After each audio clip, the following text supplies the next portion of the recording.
സ്ഥലത്തുണ്ട് എന്ന ബോധമുള്ളതുകൊണ്ട് ഞാൻ അതിലേക്ക് കടക്കുന്നില്ല. ബഹുമാനപ്പെട്ട ഉസ്താദിന്റെ കരങ്ങളാൽ ഈ സ്ഥാപനം ഇവിടെ ഉദ്ഘാടനം ചെയ്യുമ്പോൾ ഈ നാട്ടുകാരായ സഹോദരന്മാരോട്, ഉപ്പമാരോട്, ഉമ്മമാരോട്, പെങ്ങന്മാരോട് ഞാൻ പറയട്ടെ, ആ മഹാമനുഷ്യൻ, ആ വലിയ മനുഷ്യൻ എന്തെല്ലാം തിരക്കുകൾ. ഈ നാട്ടുകാരെ സംബന്ധിച്ചിടത്തോളം ഈ മദ്രസയുടെ ഉദ്ഘാടനം എന്ന് പറഞ്ഞാൽ അത് വലിയൊരു സംഭവമാണ്, യാതൊരു സംശയവുമില്ല. അവരുടെ ഒരു ചിരകാലാഭിലാഷമാണ്, അതിവിടെ പൂവണിയാണ്. അതുകൊണ്ട് തന്നെ നമ്മളെ സംബന്ധിച്ചിടത്തോളം അത് വലിയൊരു വിഷയമാണ്. ഉസ്താദിനെ സംബന്ധിച്ചിടത്തോളം ഏതെല്ലാം തിരക്കുകൾക്കിടയിൽ നിന്നാ ഉസ്താദ് ഓടി വരുന്നത്. ഉസ്താദ് ചെയ്തുകൊണ്ടിരിക്കുന്ന സേവന പ്രവർത്തനങ്ങളെ കുറിച്ച് ആലോചിക്കുമ്പോൾ നമ്മളെ ഈ മദ്രസ ഉദ്ഘാടനം എന്ന് പറയുന്നത് ഒരു ചെറിയ വിഷയമായിരിക്കും. എന്നാലും ഉസ്താദ് നമുക്ക് സമയം അനുവദിച്ചു. ആ വലിയ മനുഷ്യൻ ഇന്ന് നമ്മുടെ രാജ്യത്ത് കാലുകുത്തുന്നു. ഈ മണ്ണിന് തന്നെ അത് അനുഗ്രഹമായി മാറുകയാണ്, യാതൊരു സംശയവും വേണ്ട. കാരണം ഒന്നും വേണ്ട, മറ്റു കാര്യങ്ങളിലേക്കൊക്കെ ഉസ്താദ് കടന്നു വരും, ഉസ്താദ് വിവരിച്ചു തരും എന്ന് ഓർമ്മപ്പെടുത്തി ഒറ്റ കാര്യം പറയുന്നു. ബഹുമാനപ്പെട്ട സയ്യിദുനാ റസൂലുള്ളാഹി സ്വല്ലല്ലാഹു അലൈഹി വസല്ലമ തങ്ങൾ പറഞ്ഞു, ഞാൻ ഒരിക്കൽ അന്ന് ഇസ്രാഇന്റെ രാത്രിയില് ഞാൻ സ്വർഗം കാണുന്നു. ആ സ്വർഗത്തിന്റെ വാതിൽ തുറക്കാൻ വേണ്ടി ഞാൻ ഇങ്ങനെ മുന്നോട്ട് പോകുന്നു. സ്വർഗത്തിന്റെ വാതിൽ ഞാൻ തുറക്കാൻ വേണ്ടി മുന്നോട്ട് പോകുന്ന സമയത്ത് എന്റെയും മുന്നില് ഒരു സഹോദരിയുണ്ട്, സ്വർഗത്തിന്റെ വാതിൽക്കലെത്തിയിരിക്കുന്നു. ഞാൻ ആ സഹോദരിയോട് ചോദിച്ചു, അല്ല പെണ്ണെ, ഞാനാണ് സ്വർഗം ഔദ്യോഗികമായി ഉദ്ഘാടനം ചെയ്ത് തുറന്ന് പ്രവർത്തിക്കേണ്ടത്. നിങ്ങൾ എങ്ങനെ എന്റെയും മുമ്പ് ഈ വാതിലിക്കൽ നിങ്ങൾക്ക് എത്താൻ എങ്ങനെ ധൈര്യം വന്നു? അള്ളാഹുവിന്റെ ഹബീബ് തന്നെയാണ് സ്വർഗം തുറക്കേണ്ടത്, സ്വർഗത്തിന്റെ വാതിൽ തുറക്കേണ്ടത്, അതിൽ തർക്കമില്ല. പക്ഷേ നിങ്ങൾ എങ്ങനെ എത്തി? അള്ളാഹുവിന്റെ ഹബീബിന്റെ മറുപടി ഇമാം തുബ്രാനി ഉദ്ധരിക്കുന്ന ഹദീസിൽ കാണാം. ഇത് ഹബീബായ സയ്യിദുനാ റസൂലുള്ളാഹി സ്വല്ലല്ലാഹു അലൈഹി വസല്ലമ തങ്ങൾ ചോദിക്കുമ്പോൾ ആ പെണ്ണ് പറഞ്ഞു, അള്ളാഹു എനിക്ക് ഈ മഹാഭാഗ്യം തന്നത് മറ്റൊന്നുമല്ല, വളരെ ചെറുപ്പത്തിൽ എന്റെ ഭർത്താവ് മരണപ്പെട്ടു പോയി. ഞാൻ യുവതിയായിരിക്കെ എന്റെ ഭർത്താവ് മരണപ്പെട്ടു പോയി. ആ പറക്കമുറ്റാത്ത മക്കളുടെ സംരക്ഷണം ഏറ്റെടുത്തു. ആ മക്കളുടെ സംരക്ഷണം അത് പാഴായി പോകരുതെന്ന് കരുതി എനിക്ക് മറ്റു കല്യാണങ്ങളൊക്കെ വന്നപ്പോൾ ഞാനത് നിരസിച്ചു. പുനർവിവാഹം വേണ്ടാന്ന് വെച്ചു. ആ മക്കളെ പോറ്റി അവർക്ക് വേണ്ടി എന്റെ ആയുസ് ഞാൻ നീക്കിവെച്ചതിന്റെ ഫലമായിട്ട്, യതീം മക്കളെ പോറ്റിയതിന്റെ ഫലമായിട്ട് അള്ളാഹു എനിക്ക് അനുവദിച്ചതാ തങ്ങളെ ഇത് എന്ന് ആ സഹോദരി എന്നോട് മറുപടി പറഞ്ഞു എന്ന് ശഫീഉനാ റസൂലുള്ളാഹി. ചിന്തിക്കണം, 2, 3, 4 മക്കളെ പോറ്റിയതിന്റെ പേരിൽ ഈ ഉമ്മക്കിത് കിട്ടിയെങ്കിൽ, എന്റെ പ്രിയപ്പെട്ട സുഹൃത്തുക്കളെ, ഇതുവരെ പഠിപ്പിച്ചു വിട്ടതും ഇപ്പോൾ പഠിപ്പിച്ചുകൊണ്ടിരിക്കുന്നതും ഇനിയും പഠിപ്പിക്കാനിരിക്കുന്നതുമായ 10,000-കണക്കിന് വിദ്യാർത്ഥികൾ, ഈ വിദ്യാർത്ഥികളെ പോറ്റി വളർത്തുന്ന ബഹുമാനപ്പെട്ട ശൈഖുനയുടെ അവസ്ഥയെക്കുറിച്ച്, അവിടുത്തെ ഔന്നിത്യത്തെക്കുറിച്ച്, ഉയർച്ചയെക്കുറിച്ച് നമ്മൾ എത്ര പറഞ്ഞാലും അതെവിടെയും എത്തുകയില്ല, ഉറപ്പാണ്. ആ ഒരൊറ്റ കാര്യം മാത്രം സൂചിപ്പിച്ചുകൊണ്ട് ആ വലിയ മനുഷ്യൻ നമ്മുടെ ഈ മണ്ണിൽ വന്ന് കാലുകുത്തുന്നു എന്നത് ഈ നാട്ടുകാർക്ക് ഒന്നടങ്കം ഒരു ബറക്കത്താണ് എന്ന് മാത്രം പറഞ്ഞുകൊണ്ട് ബദറുൽ ഹുദ എന്ന ഈ സ്ഥാപനത്തിന്റെ ഉദ്ഘാടന കർമ്മം ഇൻഷാ അല്ലാഹ് ഉസ്താദ് വന്നാൽ നിർവഹിക്കും. ആ ഉദ്ഘാടന കർമ്മം, അതിന്റെ യോഗം, അതിന്റെ ഒരു ഉദ്ഘാടന കർമ്മമാണ് സാധുവായ എന്നോട് നിർവഹിക്കാൻ വേണ്ടി ആവശ്യപ്പെട്ടത്. ബിസ്മില്ലാഹിർ റഹ്മാനിർ റഹീം എന്ന തിരുവാക്യത്തില് ഈ യോഗം ഉദ്ഘാടനം ചെയ്തതായി നിങ്ങൾ അറിയിക്കുകയാണ്. സമയമില്ലാത്തതുകൊണ്ട് സുദീർഘമായി സംസാരിക്കാൻ ഇവിടെ ഇഷ്ടം പോലെ ഉസ്താദുമാരുണ്ട്. പ്രത്യേകിച്ച് ബഹുമാനപ്പെട്ട വടശ്ശേരി ഹസൻ മുസ്ലിയാര് ഉസ്താദ് നിങ്ങൾക്ക് ബഹുമാനപ്പെട്ട ശൈഖുനയെ കുറിച്ച് നന്നായി, നമ്മുടെ പ്രസ്ഥാനത്തെക്കുറിച്ച്, പ്രസ്ഥാനം നടത്തിക്കൊണ്ടിരിക്കുന്ന പ്രവർത്തനങ്ങളെ കുറിച്ചൊക്കെ നന്നായി പറഞ്ഞു തരും എന്ന് മാത്രം ഉണർത്തിക്കൊണ്ട് തൽക്കാലം അവസാനിപ്പിക്കുന്നു. വആഖിറു ദഅ്വാനാ അനിൽ ഹംദുലില്ലാഹി റബ്ബിൽ ആലമീൻ. السلام عليكم ورحمة الله وبركاته. السلام عليكم. الحمد لله والصلاة والسلام على سيد المرسلين. أما بعد. ബഹുമാന്യനായ അധ്യക്ഷനവരുകളെ, വേദിയിലുള്ള MK ഹൈദർ ഫൈസി, MP സുലൈമാൻ മുസ്ലിയാർ, ബഹുമാനപ്പെട്ട CP ബീരാൻ ഉസ്താദ്, അങ്ങനെ വേദിയിലുള്ള പണ്ഡിതന്മാരെ, പ്രസ്ഥാന നേതാക്കളെ, സഹപ്രവർത്തകരെ, സഹോദര സഹോദരികളെ, അല്ലാഹു സുബ്ഹാനഹു വ തആല ഈ മുബാറക്കായ മജ്ലിസ് നമ്മിൽ നിന്ന് കബൂൽ ചെയ്യുമാറാകട്ടെ. ഒരു പ്രസംഗം പ്രതീക്ഷിക്കുന്നില്ല. എല്ലാവരും ബഹുമാനപ്പെട്ട AP ഉസ്താദിനെ ഒന്ന് കാണുക, അവിടുത്തെ ഉപദേശം കേൾക്കുക, അവിടുത്തെ ദുആക്ക് ആമീൻ പറയുക, ഈ മദ്രസ ഉദ്ഘാടന സന്തോഷത്തിൽ പങ്കെടുക്കുക. ഇങ്ങനെ നമ്മൾ ഉദ്ദേശിക്കുന്നു. ഉസ്താദാണെങ്കിൽ ഇവിടെ വന്നാൽ മഗ്‌രിബ് നിസ്കാരത്തിന് നേതൃത്വം കൊടുത്തുകൊണ്ട് മഞ്ഞപ്പറ്റ പള്ളി ഉദ്ഘാടനം ചെയ്യണം. അത് കഴിഞ്ഞാൽ ചെർപ്പളശ്ശേരിയിൽ വമ്പിച്ച സുന്നി സമ്മേളനം അത് അഭിസംബോധനം ചെയ്യണം. അതിൻ്റെ ഇടയ്ക്ക് പോകുന്ന വഴി ഇവിടെ ഒന്ന് വന്നതാണ്. ആ വഴി തന്നെ ഇനി വേറെ ഒരുപാട് സ്ഥലത്ത് കിടക്കാനുണ്ടായത് കൊണ്ട് ഉസ്താദ് വന്നാൽ പിന്നെ ഒരിക്കലും വേറെ ആരെയും പ്രസംഗിക്കാതെ കാര്യങ്ങളെല്ലാം ഉസ്താദിൻ്റെ നിയന്ത്രണത്തിലായിരിക്കും. പിന്നീട് ആരെങ്കിലും പ്രസംഗം ഉദ്ദേശിക്കുന്നുണ്ടെങ്കിൽ പ്രസംഗിക്കാൻ ആളുകൾ നമ്മുടെ വേദിയിലുണ്ട് എന്ന് നിങ്ങൾക്കറിയാം. സമസ്ത കേരള ജമീയത്തുൽ ഉലമയുടെ ആശയാദർശപ്രകാരം പരിശുദ്ധ അഹ്ലുസുന്നത്തി വൽ ജമാഅത്തിന്റെ വഴിയിൽ വരും തലമുറയെ വളർത്തിയെടുക്കുന്നതിന് വേണ്ടി ധാരാളം മദ്രസകൾ നമ്മുടെ നാട്ടിൽ പ്രവർത്തിച്ചു വരുന്നു. നിർഭാഗ്യവശാൽ ചില പ്രദേശങ്ങളിൽ പല കാരണങ്ങളാൽ നമുക്ക് മദ്രസ തുടങ്ങാൻ ഇനിയും കഴിയാത്ത പ്രദേശങ്ങളും ഉണ്ട്. ഈ രണ്ട് പ്രദേശങ്ങളും തമ്മിൽ നാം താരതമ്യപ്പെടുത്തിയാൽ വലിയ വ്യത്യാസം കാണാൻ സാധിക്കും. സുന്നി വിദ്യാഭ്യാസ ബോർഡിന്റെ മദ്രസകളുള്ളയിടത്തെല്ലാം അഹ്ലുസുന്നത്തി വൽ ജമാഅത്തിന്റെ അതിന് മാത്രം താല്പര്യം കാണിക്കുന്ന, അതിന് മാത്രം ജീവിക്കുന്ന നല്ല ഒരു തലമുറയെ നമുക്ക് കാണാൻ കഴിയും. മറ്റുള്ള ചില സ്ഥലങ്ങളിൽ അല്ലാതെ അവിടെ തന്നെ ഇരിക്കുകയെന്നല്ല, ഉസ്താദ് ഇങ്ങോട്ടാ വരിക. വളരെ ഈ കുടിസായ റോട്ടിലേക്ക് നമ്മളും കൂടെ അങ്ങോട്ട് ഇറങ്ങിയാൽ അത് ആകെ ഉസ്താദിനത് പ്രശ്നമാവും. ഉസ്താദ് നേരെ വന്ന് മദ്രസ ഉദ്ഘാടന കർമ്മം നിർവഹിച്ചിട്ട് വേദിക്ക് എല്ലാവരും കൂടി ചെറിയ സ്ഥലത്തേക്ക് നീങ്ങിയാൽ ബുദ്ധിമുട്ടാവും. അതുകൊണ്ട് അതുമായി ബന്ധപ്പെട്ട ആളുകൾ മാത്രം അങ്ങോട്ട് ഇറങ്ങി. ബഹുമാനപ്പെട്ട ഉസ്താദിന്റെ തിരുകരം കൊണ്ട് ഈ ബദറുൽ ഹുദാ സുന്നി മദ്രസ ഉദ്ഘാടന കർമ്മം നിർവഹിക്കാൻ പോവുകയാണ്. ഉദ്ഘാടന കർമ്മം ആരംഭിക്കുകയാണ്.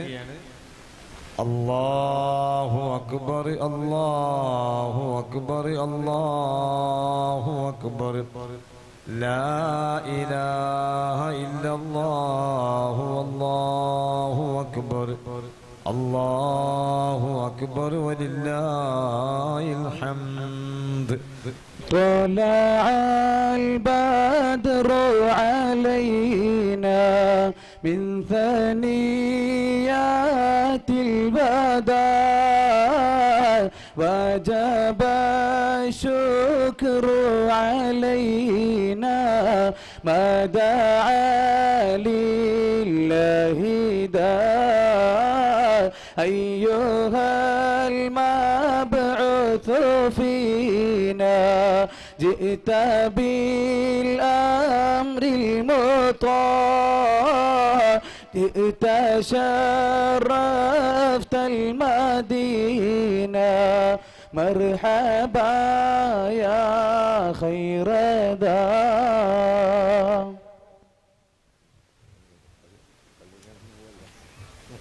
മർക്കസിലെ പൂർവ്വ വിദ്യാർത്ഥിയായ നൂറുദ്ദീന്റെയും അദ്ദേഹത്തിന്റെ ജ്യേഷ്ഠം കുഞ്ഞി ഹംസന്റെയും വീട് മുഖാമുഖമായി ഒരേ മുറ്റത്താണ്. ആ അപകടത്തിൽ പരിക്കു പറ്റിയ അദ്ദേഹത്തിന്റെ ജ്യേഷ്ഠം കുഞ്ഞൻ ഉമ്മയെ സമാധാനിപ്പിക്കാൻ വേണ്ടി ഡോക്ടറുകൾ നിർബന്ധ ഡിസ്ചാർജ് വാങ്ങി വീട്ടിലെത്തിയത് കൊണ്ടാണ് ഞാൻ അദ്ദേഹത്തെ കാണാൻ വേണ്ടി മിനിയാന്ന് അവിടെ ചെന്ന് അദ്ദേഹത്തിന്റെ തലയിലെ കെട്ടഴിച്ചു നോക്കുമ്പോൾ 10-15ഓളം മുറിവുകളാണ് അദ്ദേഹത്തിന്റെ തലയിൽ ഉണങ്ങാതെ കിടക്കുന്നത്. എത്ര ക്രൂരമായ അക്രമമാണ് ശത്രുക്കൾ നടത്തിയത്. അല്ലാഹു തആല അദ്ദേഹത്തിന് ശിഫ കൊടുക്കുമാറാകട്ടെ എന്ന് ദ്വാരക്കുകയാണ്. അപ്പം ആ പരിസരത്തൊരു പൊതുസമ്മേളനം നടക്കുക. ആ പൊതുസമ്മേളനത്തിന് വലിയ പ്രസക്തിയുണ്ട്. ഉസ്താദ് നേരത്തെ എത്തേണ്ടതുണ്ട്. ഉസ്താദിനെ ഞാൻ ആദരപൂർവ്വം ക്ഷണിക്കുന്നു. ഉസ്താദ് തിരക്കിൻ്റെ ഇടയിൽ നമുക്ക് അതിൻ്റെ ഒരു നില കുറച്ച് സിമെൻറ്റും കല്ലും ഉസ്താദ് ചോദിച്ചാൽ അവരൊക്കെ തരും എന്ന് ഉസ്താദിനെ ശ്രദ്ധയപ്പെടുത്തിക്കൊണ്ട് ഉസ്താദിനെ ക്ഷണിക്കുകയാണ്.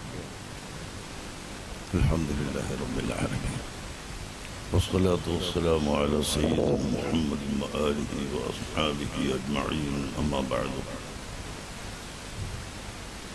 أعوذ بالله من الشيطان الرجيم بسم الله الرحمن الرحيم وما أمروا إلا ليعبدوا الله مخلصين له الدين صدق الله العظيم وصدق وبلغ رسوله النبي الكريم ونحن على ذلك من الشاهدين الشاكرين والحمد لله رب العالمين قال رسول الله صلى الله عليه وسلم تفقهوا قبل أن تصبروا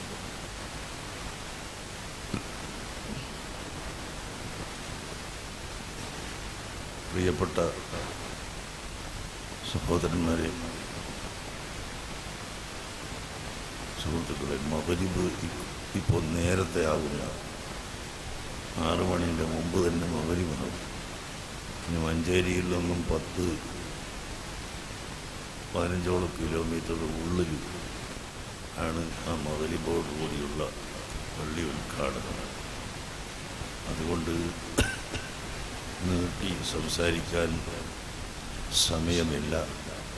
നിങ്ങളുടെ നാട്ടുകാരനും പരിസര പ്രദേശത്തുള്ള വ്യക്തിയുമായ ഡോക്ടർ ഹുസൈൻ സഖാഫി ചുള്ളിക്കോട് നല്ലൊരു പ്രസംഗം ഇൻഷാ അല്ലാഹ് നിങ്ങൾക്ക് ചെയ്തു തരും.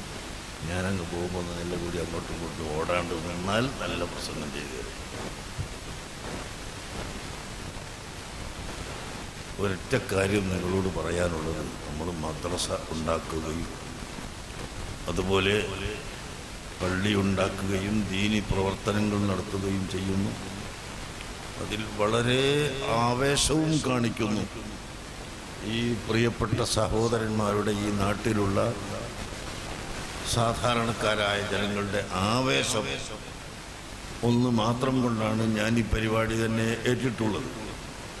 പക്ഷേ ഈ ആവേശത്തിലും പ്രവർത്തനത്തിലും എല്ലാം അള്ളാഹുവിൻ്റെ പൊരുത്തം കരുതണം. ഇബ്ലീസ് നമ്മളെ പറ്റിച്ച് കളയും. അവരോടുള്ള വാശി, മറ്റവരോടുള്ള വാശി, ആ വാശി ഈ വാശി എന്ന് പറഞ്ഞിട്ട് പല നിലക്കും ഇബ്ലീസ് നമ്മളെ പറ്റിച്ച് കളയും. നമ്മൾ പണം ചെലവഴിക്കുകയും ചെയ്യും, അധ്വാനിക്കുകയും ചെയ്യും. അവസാനം ഒന്നുമില്ലാതെയാക്കി കളയാൻ ഇബ്ലീസ് ശ്രമിക്കും. അതുകൊണ്ട് അള്ളാഹുവിൻ്റെ പൊരുത്തം അതിനു വേണ്ടിയാണ് നാം ചെയ്യുന്നത് എന്ന് എല്ലാവരും കരുതി നല്ല നിയ്യത്തോടു കൂടി പ്രവർത്തിക്കണം. നമ്മുടെ നാട്ടിൽ വളർന്നു വരുന്ന ചെറുപ്പക്കാർ കാലം മോശമായി വരുന്നത് കൊണ്ട് കഴിഞ്ഞ കാലത്തേക്കാൾ മോശത്തിലേക്കാണ് പോകാൻ സാധ്യത എന്ന് എല്ലാവർക്കും അറിയാം. നബി സല്ലല്ലാഹു അലൈഹി വസല്ലമ തങ്ങൾ തന്നെ പഠിപ്പിച്ചു, ഓരോ കാലഘട്ടവും കഴിയുമ്പോൾ ഏറ്റവും താഴോട്ട് ഈമാനികമായി താഴോട്ട് ജനങ്ങൾ പോവുകയും അങ്ങനെ ഒലിപ്പ് വെള്ളത്തിലുള്ള ചണ്ടി ചവറുകളെ പോലെ മനുഷ്യന്മാർ ആയിപ്പോകുന്ന കാലഘട്ടം വരും. എന്താണ് അതിൻ്റെ അർത്ഥം? പുതുമഴ പെയ്യുമ്പോൾ പറമ്പുകളിലൊക്കെ ഉണങ്ങിക്കിടക്കുന്ന പുല്ലുകളും ചെടികളും ആ പുതുമഴയിൽ വെള്ളത്തിലൂടെ ഒലിച്ചു പോകും. അങ്ങനെ പുഴയിലോ അല്ലെങ്കിൽ അതുപോലുള്ള സ്ഥലങ്ങളിലോ വെള്ളം നിറയുമ്പോൾ അതിൻ്റെ മുകളിൽ കാണാം ഈ ചണ്ടി ചവറുകളിൽ ഇങ്ങനെ ഉണ്ടാവും. അത് കാറ്റ് ഒരു ഭാഗത്തുനിന്ന് വരുമ്പോൾ ഇങ്ങോട്ട് പോകും, അവിടുന്ന് കാറ്റ് വരുമ്പോൾ ഇങ്ങോട്ട് പോകും. അങ്ങനെ ഏത് ഭാഗത്തു നിന്നാണോ കാറ്റ് വരുന്നത് ആ കാറ്റിൻ്റെ എതിർവശത്തേക്ക് പോയി അവസാനം കുറേ 2-3 ദിവസം അല്ലെങ്കിൽ ഒരാഴ്ച അങ്ങോട്ടും ഇങ്ങോട്ടും ഇങ്ങനെ കളിച്ച് പിന്നെ ആ ചണ്ടി ചവറുകളൊക്കെ വെള്ളത്തിൽ ദ്രവിച്ച് നശിച്ചു പോവുകയാണ്, ഇല്ലാതെയാവുകയാണ്. അതുപോലെ മനുഷ്യന്റെ ഈമാൻ അവസാന കാലം വരുമ്പോൾ ആടിക്കളിക്കുന്ന ഈമാനായിരിക്കും. ഒരാൾ വന്നിട്ട് പറയുമ്പോൾ അത് ശരി, മറ്റൊരാൾ വന്ന് പറയുമ്പോൾ അത് ശരി എന്ന് തോന്നി അങ്ങോട്ടും ഇങ്ങോട്ടും ഇങ്ങനെ ആടിക്കളിച്ച് അവസാനം ഒന്നുമില്ലാതെ ഈമാനില്ലാതെ മനുഷ്യൻ മരണപ്പെട്ടു പോകുന്ന അവസ്ഥയിലേക്ക് കാലഘട്ടം വരും. അതുകൊണ്ട് അതിന് ഒരു മരുന്ന്, ഒരു പോംവഴി, അതിൽ നിന്ന് രക്ഷപ്പെടാനുള്ള വഴി പരിശുദ്ധ ഖുർആൻ തന്നെ നമ്മളെ പഠിപ്പിച്ചിട്ടുള്ളത് യാ അയ്യുഹല്ലദീന ആമനു തഖുല്ലാഹ വകൂനൂ മഅസ്സാദിഖീൻ. ഓ സത്യവിശ്വാസികളെ, മുഅ്മിനീങ്ങളെ, നിങ്ങൾ അല്ലാഹുവിനെ പേടിക്കണം, അല്ലാഹുവിനെ പേടിക്കണം, എപ്പോഴത്തെയും അല്ലാഹുവിനെ പേടിക്കണം. ഒരു കൈവിരൽ അരക്കാൻ അല്ലാഹുവിന്റെ ഖുദ്റത്തിനല്ലാതെ സാധ്യമല്ല. ഒരക്ഷരം ശബ്ദിക്കാൻ അല്ലാഹുവിന്റെ ഖുദ്റത്ത് കൊണ്ടല്ലാതെ സാധ്യമല്ല. കണ്ണ് ചുമ്പി തുറക്കാൻ അല്ലാഹുവിന്റെ ഖുദ്റത്ത് കൊണ്ടല്ലാതെ സാധ്യമല്ല. അങ്ങനെ എല്ലാ സംഗതികളും കുല്ലു ശൈഇൻ ഇൻദഹു ബിമിഖ്ദാർ, എല്ലാം അല്ലാഹു സുബ്ഹാനഹു വ തആല കണക്കാക്കിയ വസ്തു മാത്രമാണ് ഇവിടെ സംഭവിക്കുക. അതുകൊണ്ട് ആ അല്ലാഹുവിനെ നാം അങ്ങേയറ്റം ഭയപ്പെടുകയും അല്ലാഹുവിലേക്ക് നമ്മളെ പരിചയപ്പെടുത്തി തന്ന, അല്ലാഹുവിലേക്ക് നമ്മളെ കൂട്ടിത്തന്ന ഹബീബായ മുഹമ്മദുർ റസൂലുള്ളാഹി സ്വല്ലല്ലാഹു അലൈഹി വസല്ലമ തങ്ങളെ സൃഷ്ടികളെ കൂട്ടത്തിൽ വെച്ച് ഏറ്റവും അധികം ബഹുമാനിക്കുകയും ആദരിക്കുകയും അവിടുത്തെ കൽപ്പനകൾ ശിരസാവഹിക്കുകയും സ്വീകരിക്കുകയും ചെയ്യുക. എന്നിട്ടോ വകൂനൂ മഅസ്സാദിഖീൻ, നിങ്ങൾ സജ്ജനങ്ങളെ കൂടെ നിൽക്കണം. ഇത് ഒരു കാര്യം. ഇതാണ് നമുക്ക് രക്ഷപ്പെടാനുള്ള വഴി. മുൻഗാമികളായ സജ്ജനങ്ങൾ ഇവിടെ ജീവിച്ചത് എങ്ങനെയാണ്? അത് പരിശുദ്ധ അഹ്ലുസ് സുന്നത്തി വൽ ജമാഅത്തിന്റെ അഖീദയിലും വിശ്വാസത്തിലും പ്രവർത്തനത്തിലും ആണ് എന്നതിൽ ആർക്കും തർക്കമില്ലല്ലോ. അതുകൊണ്ട് ആ മഹാന്മാര് പഠിപ്പിച്ച സുന്നത്ത് ജമാഅത്തിന്റെ വഴിയിൽ പ്രവേശിക്കുകയും അതിൽ ജീവിക്കുകയും അവരെ ഒട്ടിപ്പിടിച്ചുകൊണ്ട് അവരുടെ കൂട്ടത്തിൽ നിങ്ങളും നിൽക്കണം. നിങ്ങൾ വിട്ടുപോകരുത്, ഒറ്റപ്പെട്ടു പോകരുത്. ആ മഹാന്മാര് നടന്ന വഴി ബഹുമാനപ്പെട്ട ഖുത്ബുൽ അഖ്താബ് വഹീദ്ദീൻ ശൈഖ് റളിയല്ലാഹു അൻഹു തങ്ങൾ പോലുള്ള വലിയ ഖുത്ബുകളായ ഔലിയാക്കൾ അവിടെ നിന്ന് ഇങ്ങോട്ട് വന്നാൽ ബഹുമാനപ്പെട്ട മമ്പുറത്തെ തങ്ങൾ, അങ്ങനെ തുടങ്ങി എത്രയോ വലിയ മഹാന്മാരായ ആലിമീങ്ങൾ, സ്വാലിഹീങ്ങൾ അവരൊക്കെ കഴിഞ്ഞു പോയിട്ടുണ്ട്. അവര് കാണിച്ചു തന്ന മാതൃക സ്വീകരിച്ചുകൊണ്ട് സുന്നത്ത് ജമാഅത്തിൽ അടിയുറച്ചു നിന്ന് പ്രവർത്തിക്കണം. നിങ്ങൾ അല്ലാഹുവിനെ പേടിക്കണം. ഇതാണ് നമ്മളെ ഈമാൻ രക്ഷപ്പെടാനുള്ള വഴി എന്ന് മാത്രം നിങ്ങളോട് ഓർമ്മപ്പെടുത്തി അതിൻ്റെ പ്രാഥമികമായ അറിവ് കൊടുക്കുന്ന ഒരു സ്ഥാപനമാണ് ഇത്. ഒരു ചെറിയ മദ്രസയാണ്. ആളുകൾ ധാരാളം ഉണ്ടാവും, കുട്ടികൾ ഇനിയും വരും. ബദറുൽ ഹുദ, ഹിദായത്തിന്റെ വെളിച്ചം, ഹിദായത്തിന്റെ ചന്ദ്രൻ, ഹിദായത്തിന്റെ പ്രകാശം എന്ന് പറയുന്ന ഈ മദ്രസ ഹിദായത്തിന്റെ പ്രകാശം തന്നെ ആവണം. അല്ലാഹു സുബ്ഹാനഹു വ തആല നമുക്ക് അങ്ങനെ ആക്കിത്തരുമാറാകട്ടെ. അർഹമുർ-റഹീമായ അല്ലാഹ് ഈ മദ്രസക്ക് സ്ഥലം തന്ന വ്യക്തിയും അതുപോലെ ഇതിന് ബിൽഡിംഗ് എടുക്കാൻ സഹായിച്ചവരും ഇതിനെ വാക്കുകൊണ്ടും പ്രവൃത്തി കൊണ്ടും സഹായിച്ച, മനസ്സുകൊണ്ട് സഹായിച്ച എല്ലാവരെയും നീ സഹായിക്കണേ അല്ലാഹ്. ഈ മജ്ലിസിൽ ഒരുമിച്ച് കൂടിയ എല്ലാ ആണുപെണ്ണുങ്ങളെയും നീ പൊരുത്തപ്പെടണേ അല്ലാഹ്. നിന്റെ പൊരുത്തത്തിലായി ഞങ്ങളെ ജീവിപ്പിച്ച് നിന്റെ പൊരുത്തത്തിലായി നീ ഞങ്ങളെ മരിപ്പിക്കണേ അല്ലാഹ്. ഞങ്ങളെ ഈമാൻ ഓരോ ദിവസവും ഓരോ സെക്കൻഡിലും വർദ്ധിപ്പിച്ചു തരണം റഹ്മാനെ. ഞങ്ങളെ ഖൽബ് നിന്നിലേക്ക് മാത്രം തിരിയുന്ന ഖൽബാക്കി മാറ്റി തരണം റഹ്മാനെ. ഞങ്ങളുടെ സർവ്വ രോഗങ്ങളും ശിഫയാക്കണം റഹ്മാനെ. ക്യാൻസർ രോഗം, കിഡ്നി രോഗം, ഹാർട്ട് രോഗം, ട്യൂമർ തുടങ്ങിയ ഒരുപാട് രോഗമുള്ളവരുണ്ട്. അവർക്കെല്ലാം നീ ശിഫ നൽകണേ അല്ലാ. ഞങ്ങളെ ബന്ധപ്പെട്ട പലരുടെയും രോഗം ഞാൻ അറിയും. അവർക്കെല്ലാം നീ അറിയുന്നവനാണ്. ഞങ്ങൾ അറിയുന്നതും അറിയാത്തതും നീ അറിയും. നീ ശിഫ കൊടുക്കണേ അല്ലാ. രോഗമില്ലാത്തവർക്ക് അത്തരം രോഗങ്ങൾ വരുന്നതിന് തൊട്ട് കാത്തുരക്ഷിക്കണേ അല്ലാ. ഈമാനും തഖ്വയും ഞങ്ങൾക്ക് എല്ലാവർക്കും വർദ്ധിപ്പിച്ചു തരണം റഹ്മാനേ. സ്വല്ലല്ലാഹു അലാ സയ്യിദിനാ മുഹമ്മദ് വആലിഹി വസല്ലം. ആരാണ് ഇപ്പൊ തരാ? അവര്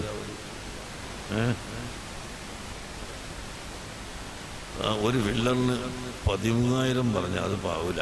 എല്ലാ ഹൈറായ ഉദ്ദേശവും പൂർത്തിയാക്കി തരട്ടെ. ആമീൻ ആമീൻ പഠിച്ചോനെ. അതുപോലെ നിങ്ങൾ പറഞ്ഞുകൊണ്ടി.